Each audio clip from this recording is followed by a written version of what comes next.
Hi, it's Jackie at Spare Room Studio. Today I am going to colour in Camilla Pop Manga Dragons and Other Magically Mythical Creatures, and I'm going to use the brush tip markers that I own. I have two sorts, and one of them is branded Primrosia, the other is unbranded. They're very much the same pen though. They've got a brush tip at one end and a fine tip at the other. What I have found with these types of pens is that even within the one set, sometimes the ink doesn't always behave the same with different colours. So I would always suggest that you do testers in the back of your book to see how your markers will react with your paper, and also if you're unsure of what's going to happen and you like to know ahead of time what's going to happen, test the colours that you intend to use as well, because I have found that sometimes even the same markers in different colours will react differently. I also have with me a water brush. I use these cheap generic water brushes, and I'm going to show you a few different ways that I like to work with my markers. So I'll start by very simply just doing lines, and the beauty with the brush tip markers is that it's quite a wide band of colour that you can do in one stroke. And what I have noticed with these markers is that some have much softer, more flexible tips than others, or the more you use them they become more soft. But the very soft ones, what I will do is just work in lines like that, and I keep going back over very slightly over that wet edge. And you may be able to see that there are some lines there. Now first up, I'd like to say that you don't have to hide all of those lines if you don't want to. Think about how you could use those lines to actually suggest a contour of the thing that you're colouring. So if it's something like this, it's an organic item or being. If you choose to sort of use your strokes in a way where it might suggest the form, like going around like that and doing a contour stroke, the lines actually then do help tell the story that this thing is not flat, that it has got a shape and a form.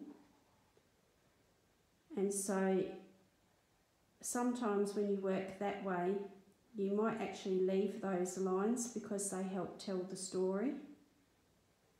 But if you don't like those lines, this is what you can do. You do need to wait for that layer to dry. If you don't want to damage your paper, you should wait between each layer to dry. You can keep working, and the wetter and wetter your paper gets, the more and more it will peel. I'm a very impatient person. I usually don't wait, so I do end up doing a lot of damage. But once that first layer is dry, then you come back in the opposite direction. So you know you've gone that way, now you need to come down that way, and you do the same thing, but you're just going in that opposite direction. Now sometimes that will be enough to get rid of any of those lines.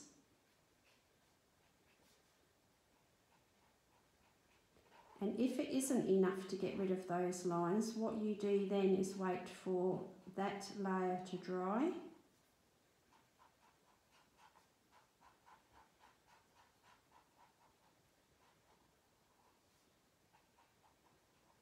And once that layer is dry, then you can go in a diagonal direction. Wait for that one to dry, and then you go in the opposite direction again. And you can do that as many times as it takes to get rid of those lines that you're not liking. What you do need to bear in mind when you're doing that is each progressive layer makes the colour deeper and darker.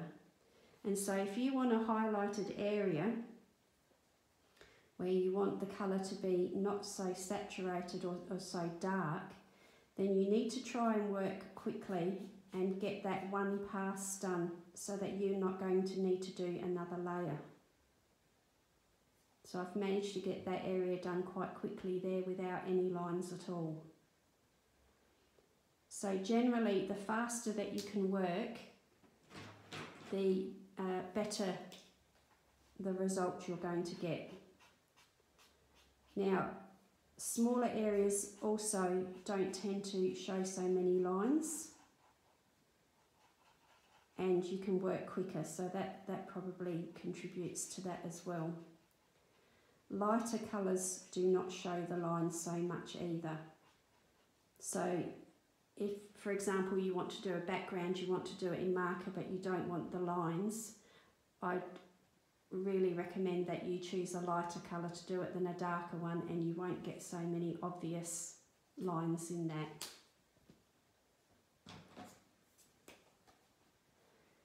You can also do scrubby, circular motions like that quite quickly, and that's going to dry quite solid with no lines showing. And something else that you can do is that you can, I've been using that and got a little bit of paper on the end there. You can use the water to help blend, and that can be done in a few different ways as well. So you can scrub your brush around, and this is why I buy cheap ones, because working like this does fray the tip quite quickly. So that's only using the water that came out of the brush. I didn't squeeze it, and I'm doing that circular motion, and it's diluting all of that. I can have the brush very barely damp, and I can brush the surface of the marker like that, and what that does is it dilutes and breaks up the ink and tends to blend those lines away, but what it's also doing is lifting a bit of colour off at the same time.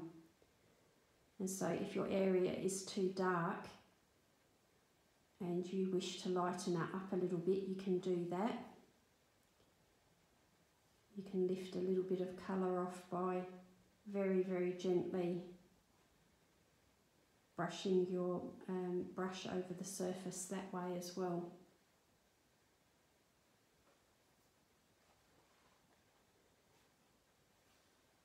Now, something else that you can do with these markers is you can use them very much like a wash. Some people like to do this on a palette or a piece of plastic or something like that.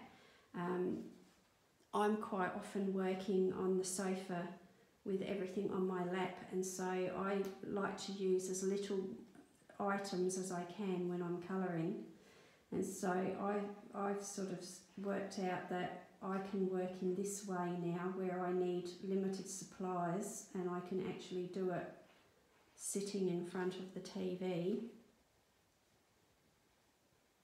And I will put the marker down directly onto the paper,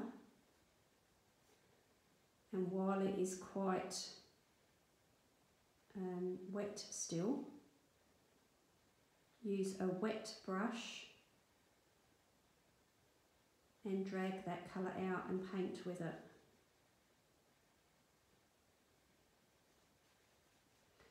And you can do it in quite a controlled motion like that, or you can do a bigger area. I find the more saturated that you can put the colour down on the paper like that, the better that it bleeds. And I can do very, very wet washes like this, and that colour will bleed of its, of its own accord. It will bleed into those very wet areas. And this is quite uncontrolled. I'm letting the pigment or the ink bleed wherever it wants to bleed, in whatever way it wants to bleed. I can encourage it by doing these little dabbing motions or pushing, but doing that disturbs the surface of the paper more and will give it more damage. So if you can just let it sit and do its own thing without manipulating it, you're not going to damage the paper quite so much. But what you are at very high risk, I would say 99.9% risk, that that's going to bleed through the paper to the other side, having it that wet. I've already checked that the picture on the other side is not one that I feel too bothered about, so I don't have any problem at all if it does that. Now what I'm doing there is I'm using the marker on the dry paper and I'm bringing it right up to the edge of the wet paper, and it's starting to bleed into there on its own as well.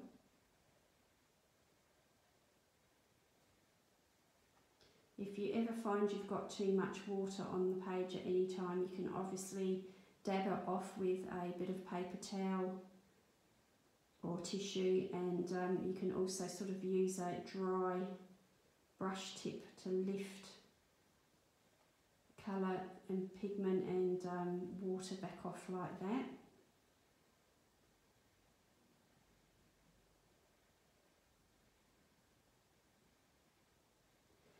And you can do these little sort of patting, dabbing motions to encourage to bleed where you want it to bleed. You can, flick it out.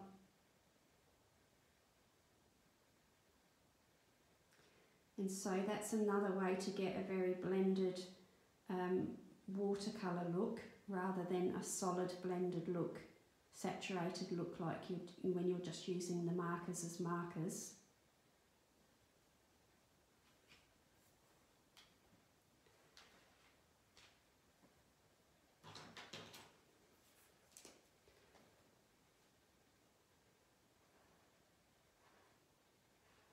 Yeah, so the darker the colour that you choose to use in your marker, the more obvious it's going to be that you have lines. So you can do sort of little feathery motions like this if you want to colour that way. You need to work quite quickly, and you need to try not to overwork over the same bit over and over, which is why I tend to sort of like to work with these big wide bands of lines if I'm going to do any sort of line work, because I can get it covered quickly.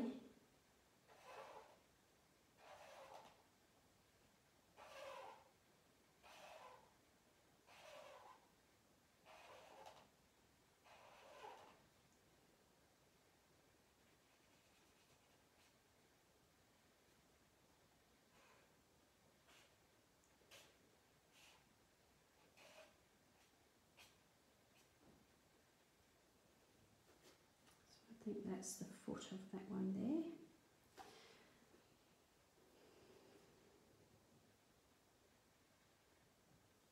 So that needs to dry. If I'm going to keep layering up this way, it is best to try and let those dry in between.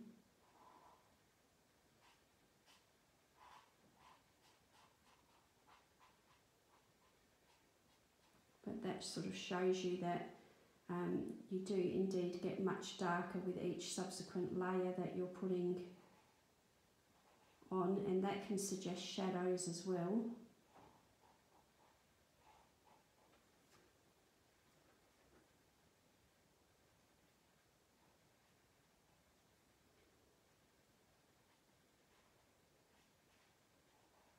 So really with the markers, I think, well, these particular type of markers, you need to think about what result you would like best, sort of ahead of time. Possibly do some tests in your book if you haven't used them in your book before.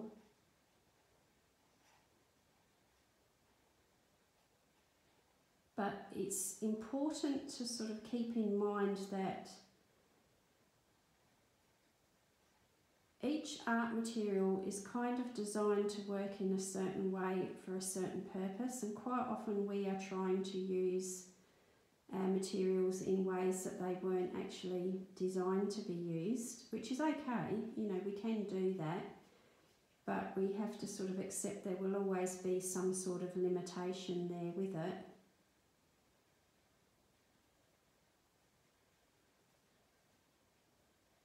But, you know, with these markers you can play around and get some quite different looks, you know, by using it in different ways. So you can go for a very tightly controlled look, or you can go for that very random, you can see here that my water has actually bled right out of where I wanted it to be, because that really was quite saturated. But that's okay, you know, when I come to do the shell I'll work out what I can do with that. But you've kind of got two ways you can work. You can work very tightly controlled and be pretty certain of your results, or you can go in a very uncontrolled, loose manner and not really know what it's going to end up like. And if you feel like you need to lighten up or loosen up your style a little bit, but you're not quite sure how to go about it, consider using your pen or marker in a slightly different way. Don't hold it down here at the end in a very tightly controlled manner. Hold it back here where you've got less control over it, and see what happens when you hold it in that different position, and what marks or results you get from working that way. And you might actually find that you enjoy working in a looser manner every now and again. You kind of have to match your image style with, you know, the method that you're working to some extent. But when you've got a fun image, you know, something like this, it's not really, you know, it's a fantasy type image anyway. Have a play with your different things and see whether by holding the pen, you know, back here, do you get a result that you like? You may not, but that's okay, you don't use it again. Or you might only use it for certain parts of a picture or certain results that you want.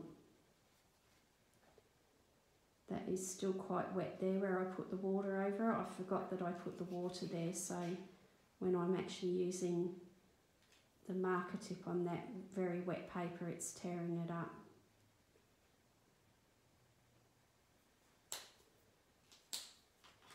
So this one here is dry again. I can sort of come back in and do some different things. And you can either disguise the lines, or you can purposely add lines to give texture. You know, don't forget that sometimes the lines are actually good. And I decided that's too dark, I can come back in and use my brush pen lightly to lift some colour off. I might decide at the end to use a bit of colour pencil or a white acrylic paint pen, or you know, some sort of acrylic paint to add some details or hide some errors or add a highlight. You can always do sort of extra things on top of it at the end if you want to, but you can also achieve quite a lot with these markers and just have them as a standalone marker piece that you don't need to bring any of those extra things into it.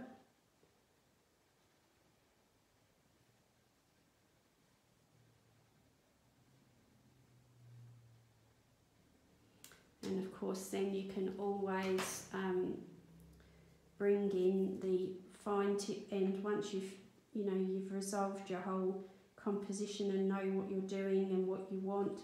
Then you might decide to come back in and do dots or flicks, you know, or lines, cross hatching, whatever, to bring some of that extra detail back in.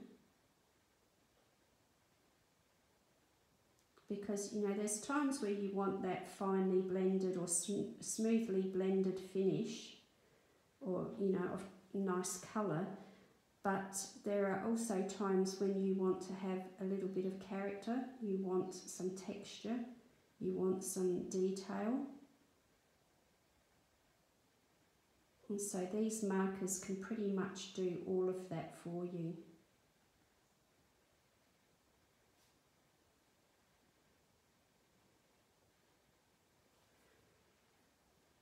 Okay, so I didn't plan to do a finished page for this one today.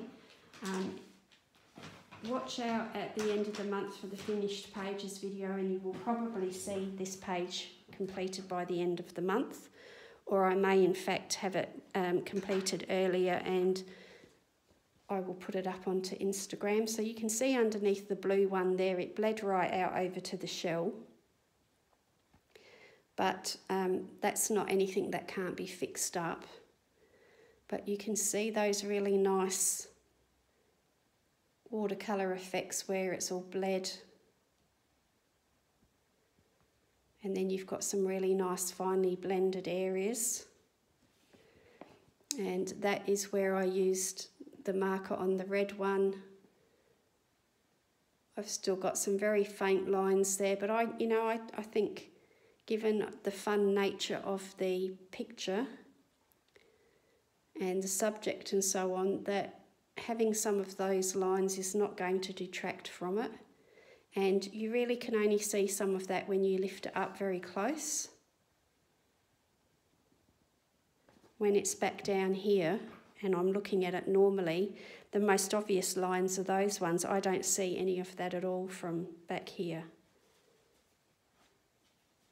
So I hope that is useful. If you have any questions about anything I've done here, or have anything that you would like me to do more of, perhaps I haven't gone into that deeply enough for you, do let me know. I'm quite happy to have a go at certain subjects or techniques for you. If it's within my capability, I will let you know. But that's just to give you some different ideas with your brush tip water-based markers. Okay, thank you for watching, and I'll see you in the next one. Bye now.